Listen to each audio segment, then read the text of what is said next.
Hello viewers, இன்றைக்கி மீதம் இருக்கிற பரோட்டா வச்சு எப்படி வந்துட்டு சில்லி பரோட்டா பண்ணுறது அப்படின்னு சொல்லிட்டு பார்க்கலாமா? சில்லி பரோட்டா செய்கிறதுக்கு நான் 2 பெரிய வெங்காயம் எடுத்திருக்கேன். ஒரு மீடியம் சைஸ் தக்காளி எடுத்திருக்கேன். நேற்று ஒரே ஒரு பரோட்டா மட்டும் மீதியாச்சு. அதை வச்சு தான் இப்போ சில்லி பரோட்டா பண்ண போகிறோம். இதெல்லாம் கட் பண்ணி எடுத்து வச்சுக்கோங்க. நெக்ஸ்ட்டு கடாயில் ஆயில் ஆட் பண்ணிக்கலாம். 1 இல்லைன்னா 2 டேபிள் ஸ்பூன் அளவுக்கு ஆயில் ஆட் பண்ணிவிட்டு கடுகு, உளுத்தம்பருப்பு, கடலைப்பருப்பு எல்லாமே ஆட் பண்ணிக்கோங்க.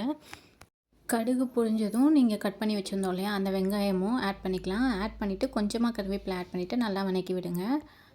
வெங்காயம் ஓரளவுக்கு வதங்கினதுக்கப்புறம் நம்ம கட் பண்ணி வச்சுருந்த தக்காளியும் அதிலே ஆட் பண்ணிக்கலாம். என்கிட்ட டொமேட்டோ சாஸ் இல்லை அப்படிங்கிறதுனால நான் ஒரு மீடியம் சைஸ் தக்காளியும் கட் பண்ணி அப்படியே ஆட் பண்ணிக்கிட்டேன். உங்கள்கிட்ட டொமேட்டோ சாஸ் இருந்தது அப்படின்னா அதை கொஞ்சமாக ஆட் பண்ணிவிட்டு தக்காளி பாதி தக்காளி ஆட் பண்ணிங்கன்னா போதும். நெக்ஸ்ட்டு கொஞ்சமாக மஞ்சள்தூள் அண்ட் தேவையான அளவுக்கு உப்பு ஆட் பண்ணிக்கோங்க. காரத்துக்கு நான் இன்றைக்கி 1/2 டேபிள் ஸ்பூன் அளவுக்கு மிளகாத்தூள் ஆட் பண்ணியிருக்கேன். உங்களுக்கு எவ்வளோ வேணுமோ அந்தளவுக்கு ஆட் பண்ணிக்கோங்க. ஆட் பண்ணிவிட்டு வெங்காயம், தக்காளியை நல்லா வதக்கி விடுங்க. ஒரு 5 மினிட்ஸ் லோ ஃப்ளேமில் வச்சு எண்ணெயிலேயே நல்லா வதக்குனீங்க அப்படின்னா இந்தளவுக்கு நல்லா வதங்கிடும். இந்தளவுக்கு வதங்கினதுக்கப்புறம் நம்ம கட் பண்ணி வச்சுருந்த பரோட்டாவையும் இதிலேயே ஆட் பண்ணிக்கலாம். ஆட் பண்ணிவிட்டு நல்லா வதக்கி விடுங்க.